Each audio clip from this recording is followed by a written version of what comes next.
welcome back to my channel Formal Learning with Deepika. I hope you all are doing great. So without wasting your time, let's start a new video on the chapter evaporation. So today we will discuss about the falling film evaporator. For my previous video on evaporation, you can check the link in the description box, or you can click on the I button also. Now let's talk about the falling film evaporator, जिसको long tube evaporator भी बोलते हैं.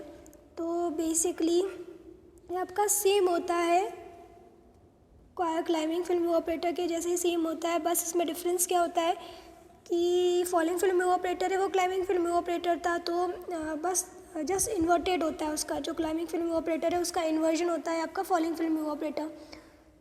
सो इसके principal की अगर बात करते हैं तो फॉलिंग फिल्म इवापोरेटर में जो फीड इंटर करवाते हैं अपन टॉप पोर्शन से इंटर करवाते हैं, और वो वॉल के थ्रू और ट्यूब्स के थ्रू जो रहेगी वो डाउनवर्ड जाएगी, और जो लिक्विड्स रहेगा वो हीट होगा rapidly due to the heat transfer rate जो रहेगी वो थोड़ी सी ज़्यादा रहती है. इसकी वजह से आपका लिक्विड जो रहता है वो ईजिली हीटअप होता है, और liquid boils and become vapour with small bubbles के फॉर्म में होता है. So they tend to fuse to form a layer of the bubbles which travels down the tube, और concentration take place during this downward journey. तो vapour and the liquids are separated at the bottom. तो bottom पे you can separate the liquid and the vapour.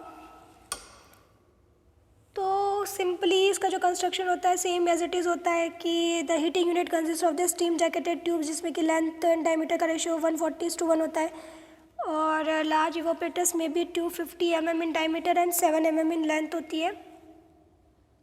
अब अगर इसके working की बात करते हैं तो steam is supplied into the steam compartment. As you can see here, from here you can supply the steam. The steam compartment से आप steam को provide कराओगे और feed को enter करवाते हैं from this inlet. और जब भी टेम्परेचर प्रोवाइड किया जाता है तो ऑब्वियसली बात है कि लिक्विड जो है वो उसमें हीट होगा, और हीट होने की वजह से क्या होता है कि बॉयल होना स्टार्ट होता है और वेपर में कन्वर्ट होता है. तो वेपर में जब कन्वर्ट होगा तो स्मॉल बबल्स का फॉर्मेशन करता है, और वो बबल्स जो रहते हैं वापस फ्यूज़ होते हैं in the form of a layer of bubbles.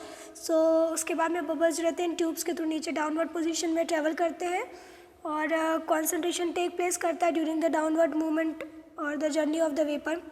सो यहाँ से you can collect the concentrated liquid.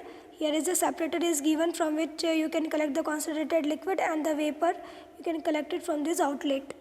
और जो steam आप flow करवा रहे हो तो ये steam का outlet रहता है. आप इसके यूज़ ये तो वर्किंग हो गई. अब इसके यूजेस की अगर बात करते हैं तो बेसिकली फॉलिंग फिल्म इवापोरेटर जो रहता है आपके जो भी जितने भी वोलेटाइल लिक्विड्स है या नॉन वोलेटाइल लिक्विड्स हैं उनको आप सेपरेट कर सकते हो इजीली, और जितने भी हाई विस्कोसिटी वाले लिक्विड रहते हैं तो उनको आप इजीली कर सकते हो इसमें, क्योंकि फॉलिंग फिल्म इवापोरेटर तो विस्कस अगर लिक्विड रहेगा तो वो थोड़ा सा ग्रेविटेशनल फोर्स की वजह से ईजिली फॉल हो सकता है. और आप बेसिकली ईस्ट एक्सट्रैक्ट या जिलेटिन वगैरह के एक्सट्रैक्ट वगैरह का, या एक्सट्रैक्ट ऑफ टी, इनको अगर सेपरेट करवाना हो तो, या फिर कॉफ़ी की बात कर लो तो इनके एक्सट्रैक्ट को अगर सेपरेट करवाना तो you can easily separate it. फिर अगर एडवांटेजेस की बात करते हैं तो बेसिकली जितने भी हाई विस्कस लिक्विड है तो इनके लिए बेस्ट प्रोसेस है, because of the flow of the vapour film is assisted by the gravity.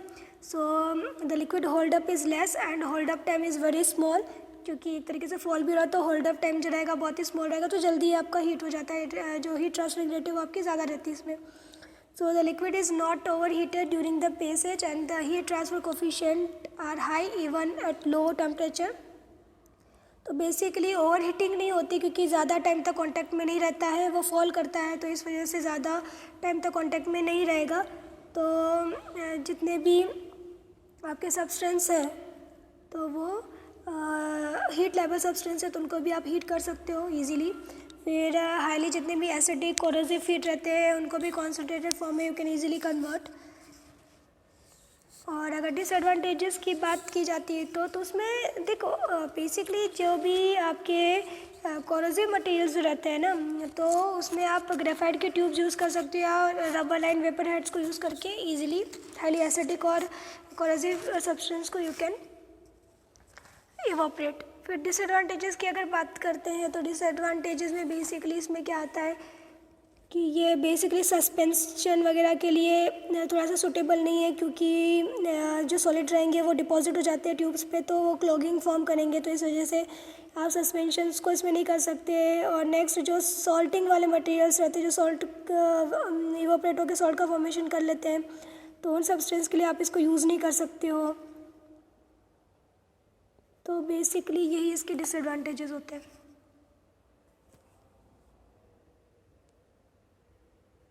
अब ओवरऑल एप्लीकेशन की अगर बात करते हैं इवोपरेशन के, तो ओवरऑल जो इवोपरेशन प्रोसेस होती है, तो आपके लिक्विड एक्सट्रैक्ट, सॉफ्ट एक्सट्रैक्ट या ड्राई एक्सट्रैक्ट को you can evaporate easily in the concentration of the bubble blood plasma and the serum, or it is also used in the manufacturing of the drug containing antibiotics, enzyme, hormones and many other substances.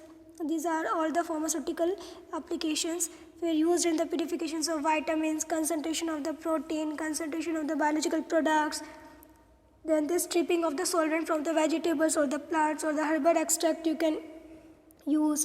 फिर removal of the water from the solvent, form of the fermentation both से अगर आपको remove करना है water को, तो you can easily remove.